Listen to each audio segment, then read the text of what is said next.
راځو د ګرامر په برخه کې نن موږ په هوز باندې خبرې وکړې. هوز معنا د چا.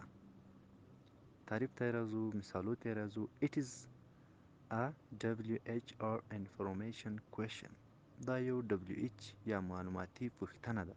or یا whose is a possessive adjective and we use it before nouns to ask about honor of something. دا یو ملکی صفت دی. ملکی یعنې په یو چا پورې اړه ولري او موږ دغه له نومونو مخکې استعمالوو چې کله د یو شي د مالک په اړه پوښتنه کوو. یعنې مالک یو څوک وي د دې لپاره کارول کیږي. صحیح ده، او له نومونو مخکې کارول. لاندې مثالو ته راځو لکه whose car is that. دا موټر د چا دی؟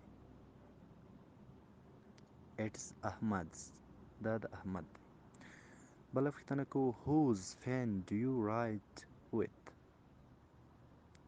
د چا له قلم سره لیکل کوي؟ My friends. زما د ملګري.